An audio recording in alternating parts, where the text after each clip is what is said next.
There's apricots, there's peaches, and at the far end there's some plums.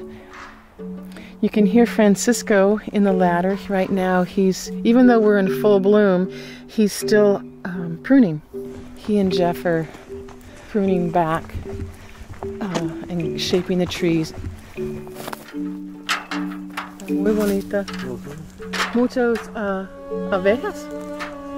You can see there's algunas, the bees. We got bees pollinating. Es bastante por la flor. Yeah, I think there's enough bees. And you can see the little baby apricots coming. There's two right there. The bloom is dried off. It's kind of hugging the fruit. The fruit's swelling, and they're going to push them off. But yeah, here's the little baby apricots. They're pretty cute. Yeah, these apricots will be ready in June.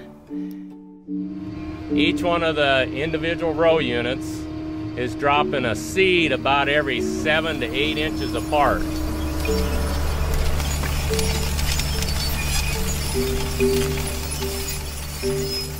I kind of had a come to Jesus meeting with myself one day out in the field. If it turns off cold for a week here, and this seed probably won't germinate, but more than likely it'll stay warm from this point on. So I was telling these kids, you know, that we were doing things right, and herbicides and pesticides helped us grow more crops to feed more hungry people. That's what I tell Levon all the time. It's like going to Vegas, but it takes 9 months to get your results. I was down in the pasture with him, and the little boy leaned down and he was going to take a drink out of the stream. And I said, "Oh, don't drink out of that."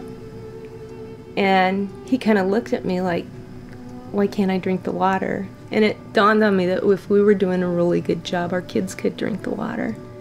The Hopis have their own calendar, so they know.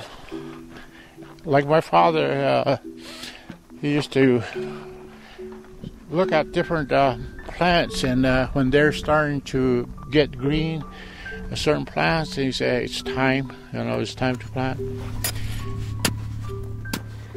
Then I'll get my planting stick. I'll just kind of break up the wet dirt.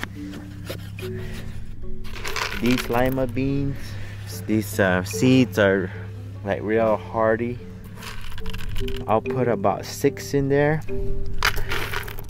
So this kind of planting will take a while. It makes you conscious of what you're doing. You're not just throwing seeds in. It seems like establishing a good relationship from the beginning with each seed.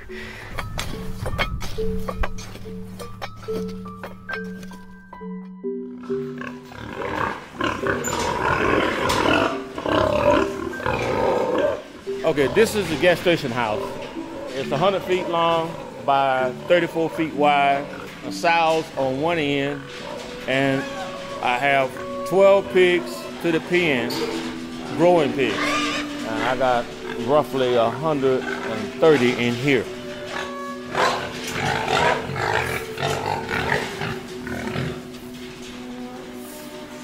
See how quiet they got? Because everybody's eating. Once that feed hits the floor, they get quiet. Each scoop weighs 6.5 pounds. Each pig gets 7 pounds of feed. I have white pigs with brown spots, white pigs with black spots, black pigs with white spots, solid black pigs, solid red pigs, and solid white pigs. So I have like the Rainbow Coalition here.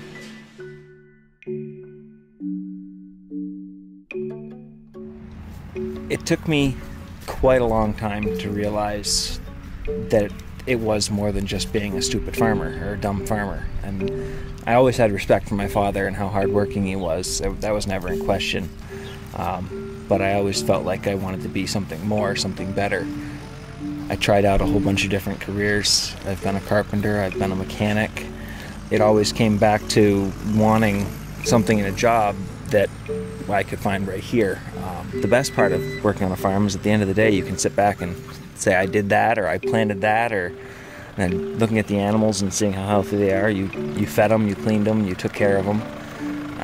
There's just a lot of pride to be had being a farmer that I didn't see for a long time.